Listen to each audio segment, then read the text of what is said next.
From our studios in Scottsdale, Arizona, this is Retirement News Online. So maximizing income in retirement isn't just about getting the highest return. It's about creating predictable cash flow, minimizing taxes, and making your money last as long as you do. Now, a strong retirement income strategy blends investments, Social Security, tax planning, and risk management into one coordinated plan, which is why we're talking to my guest, David Fisher with Summit Income Planning Group in Nashville, Tennessee. I know Nashville's been having some kind of weird weather this winter from time to time, and I know you're in Scottsdale. What's going on in Nashville that we need to know about these days?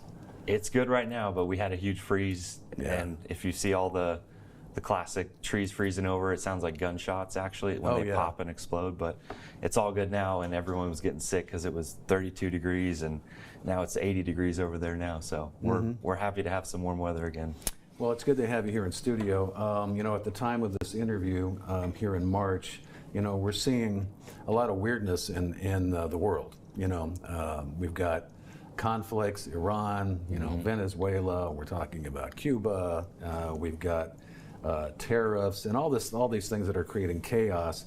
But one of the things that you do with people, you know, is to help them put in a plan where chaos doesn't necessarily affect them that much, which leads me to my first question. You get somebody getting ready to retire, they've got assets. How do you turn that into income when, you know, you have to protect what they worked so hard to build, but at the same time, if they're going to be in retirement for 20 or 30 years, how do you get growth still? Yeah, and that's exactly why our planning process is a little bit different. We focus on 3 buckets. So the first thing that we always want to do is replace the paycheck because you're effectively in 30 years of unemployment. So we figure out different strategies where we can increase that income and make sure that that paycheck does not stop coming in. Then once we have that fulfilled based on whatever their pensions are, Social Securities, and the excess that they need to be able to have their expenses and their fund money covered, then we really go to the growth bucket and we figure out what's left over to be able to maximize their returns, because if we don't need that income for the next 5, 10, or 15 years, then that's how we can still chase those good returns long term, but we're not having to sacrifice the protection of those accounts to get the income when we need it most. So that's typically how we separate it, is focus on how do we get the income, bridge that right now, and then whatever's left over, we can manage it more tactically long term for outpacing inflation. And since we're talking about income, I mean, for most people, Social Security will be part of that calculation, right? I mean, I think a lot of people will need, unless you've got 3 or 4 million in the bank right now and you're pretty confident you're working with somebody good. But how do you help clients decide when to file for Social Security? Because, you know, there's a long window in there, 62 to age 70, but there's a lot of factors that go into it.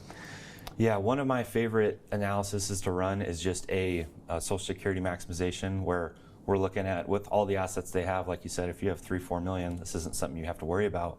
But if you're a little bit behind and you're trying to make up for time, possibly delaying that if we can, and we have some ability to be able to do strategies to delay it, that's a high income that you can step up into. And we don't want to take it at the wrong time, because as you know, if we take it and the spouse passes away, we want to step up into those higher incomes down the line. So we really look at analysis of their assets and look at a couple different time points to see how long can they potentially delay it. But if they want to have those higher fixed incomes, there's some other strategies you need in place that should not be market-based, because you have a lot of risk to be able to pull income. If you want to take income for those 5 years and the market drops like we're talking about, we need some freedom and flexibility to be able to do that and delay social if we need to. And when you take Social Security, obviously, I think a lot of people get into retirement thinking they're going to be in a lower tax bracket. You start taking income, taxes increase, maybe you've already paid off your house, you're not getting that interest deduction. So in tax efficient planning, what do you focus on? A couple different things. Again, we always zoom out and look at the whole plan. We have the income, we need that no matter what's going on. That's where we want to also account for Social Security, because a lot of people don't realize that Social is going to be typically taxable up to 85% if it's above a threshold. But that's where that growth bucket comes in, is if we don't need that money, we can start strategizing with Roth conversions, and we have to be very sensitive of how and when you need that money, because if we do those conversions, we kind of have to let it sit there for a 5-year period without those penalties. And we also need to be sensitive of the tax brackets, because a lot of the people that we run into, they're trying to minimize the taxes, but they're so bent on minimizing the taxes that it's at the expense of everything else. So we want to make sure we're looking at IRMA thresholds, the tax brackets, and also if one spouse is older than the other, we want to make sure we try to at least convert a lot of those taxes before life expectancy, because if they get left with a huge tax bill and have to start taking out the income. Now they have the single filer that they're having to deal with, and taxes almost double. So those are all kind of things that we look at, but it comes down to just a detailed analysis of zooming out and looking at the big picture, depending on what their purpose is. You know what you're doing. I like that. Let's talk about market downturns, and I want to focus on something called sequence of returns risk, which isn't a common, term that I think a lot of consumers understand. But you have to protect retirement income during a market downturn, so we're not drawing from a diminishing account. Sequence of returns risk is really about timing. What is that, and how do you manage that? Yeah, and I'll ask one question before we even go into that. Is I always ask clients, do you have any control over where the market's going to be when you retire? If you say yes, I'll probably be concerned. But we really have to manage that, because if we retired from the bottom of 2008 when you retired and you took out a normal 4% income for the rest of your life, you would be completely fine if you retired at the bottom of 08. But if you retired at 2007 and we had that 40% drop, retiring 1 year differently could be a whole different story. So what we try to look at is we need a couple different buckets to pull from, because the typical 4% rule accounts for market losses, and we have to make sure we're timing the market where we don't take so much out in the good years and not have money for the bad years.